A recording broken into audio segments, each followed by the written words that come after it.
our world. Falling Skies series premiered this June.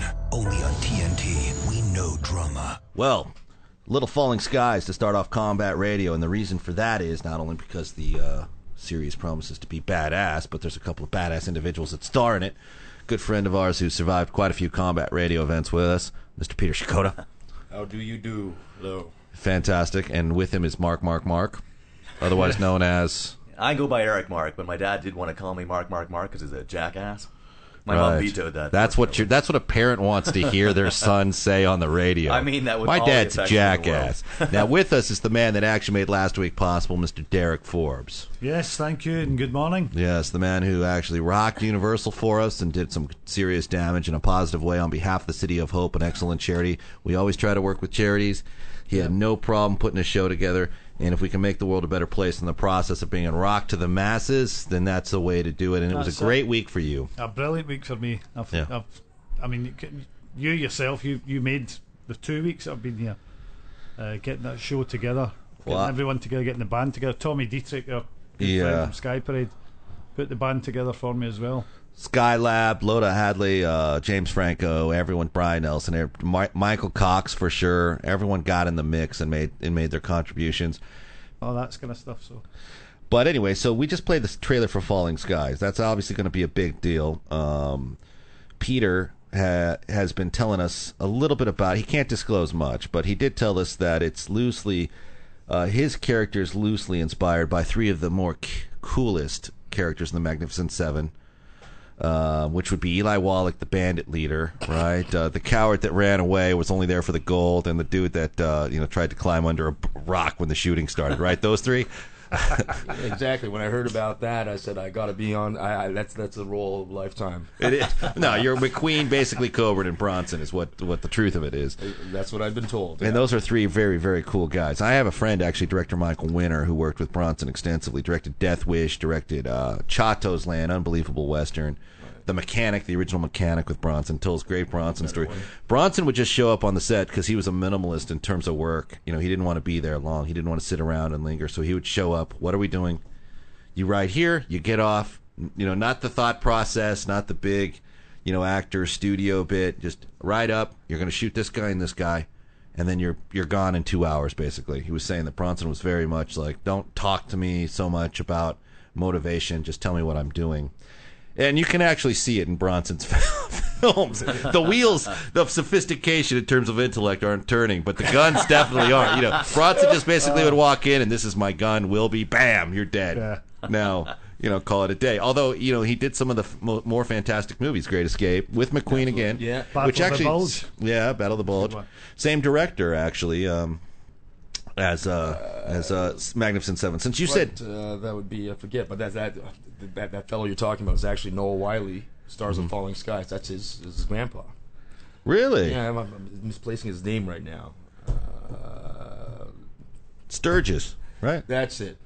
No, John Sturgis? John Sturgis, not Jim Sturgis, the actor. I think it's John Sturgis. John Sturgis is the director, right? Yeah. Well, you had said prior to this discussion that Spielberg religiously watches Seven Samurai, Kurosawa, as any director should see at some point, if not more than once, and that he uses that as a motivational approach to when he directs, and that also the writer of Falling Skies, Rodat, who did Saving Private Ryan, is also a big fan, and they kind of get together and exchange notes, and that's obviously...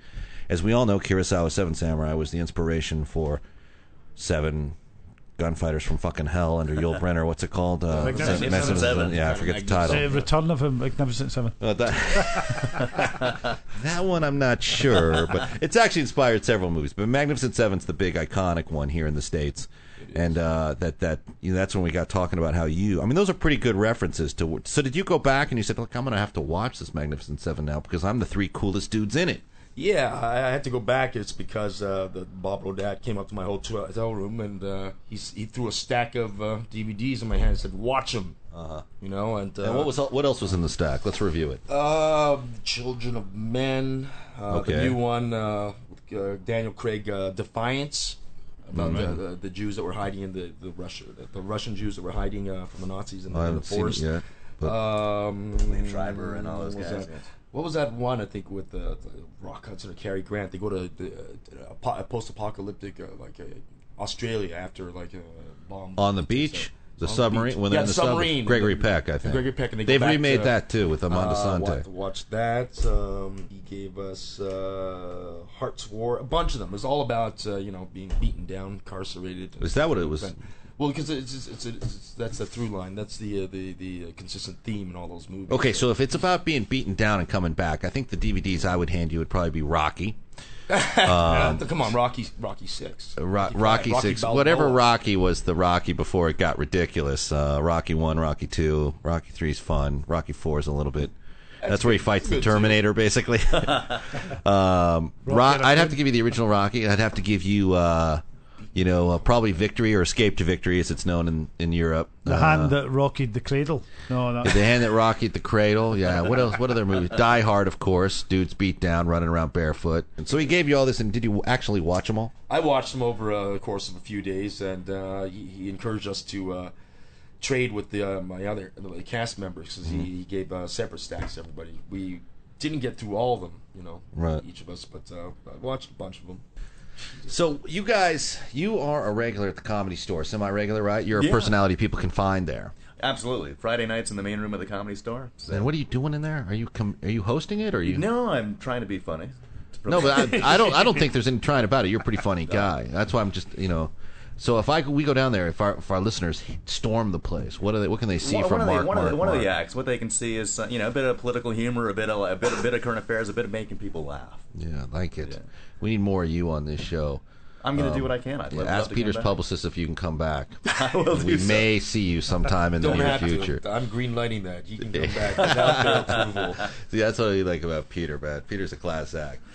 So, quick, your reviews of Universal. You'd been there before. It wasn't a new thing. But it was fun to do it with Forbes, who was a little bit, I think, taken aback by the size of it? I couldn't believe it. As I said before, getting my name on the Jumbotron on its own without saying Simple Minds, that was unique for me. Yeah. That was unique. I'm just like... Well, originally, a lot of the ex-members of the band were supposed to be a part of it. Yes, Brian McGee was going to come over and try to get Mick McNeil. And it was, but what happened is as the politics surfaced in different sort of financial situations, different professional, ultimately a handful of professionals, much like the cast of Falling Skies, pulled it together and delivered a bang-up show. I mean, it was one of the best shows I've seen. I mean, you delivered it. So that's the thing that I don't think the audience also understands of a show or of anything, is that there's so much logistical accomplishments going into it and working and reworking, and this is happening today. No, it's not happening now. Now Tuesday it's happening. Now we're going to do this, plan A, B, C. Yeah. And you just get there on the day of and say, look, end of the day, rock the house, and if you do an effective job, the audience will love it. But there was a bit of circumstances going into pulling the whole thing off, and you did, and we all did. And all these people deserve a lot of thanks. I can thank Peter and Eric for shouting from the balconies, and they were were you? Was that you? Dream and someone somewhere summertime and whatever. All I heard was somebody up there in a very, very like a game show host voice saying, "I love you, Forbes. I love you. Oh my." And I did mean that, yeah. Captain. No, Peter's got, both these gentlemen have a lot of class and a lot of taste. And I was talking to Peter at the event before, and he's like, "Man, I'm a big fan. I'm going to come down." And it was nice to have him there because he gave the red carpet some cachet. Everyone's looking forward to Falling Skies, and you can find Falling Skies online. Look up the trailer. If you look at this trailer and the show doesn't interest you, you must be dead or in jail. Sunday, Guitar Center. Anyway, it just looks like it's going to be an awesome event. So what we're going to do is we're going to take a quick break. We're going to rotate a couple of players. We're going to Shinkoda, where your Twitter is. Once again, at Peter Shinkoda, and you can find me online at petershinkoda.com, and Sundays at 9 p.m. on TNT. Falling Skies. I like it. We'll post that. He looks like he's tired of saying it, so we'll have to post it for him. And you? At EGCM and Facebook.com/September14. That's over. That's complicated. Give me something I can remember, would you? At EGCM on Twitter. I like it. All right, we'll be right back.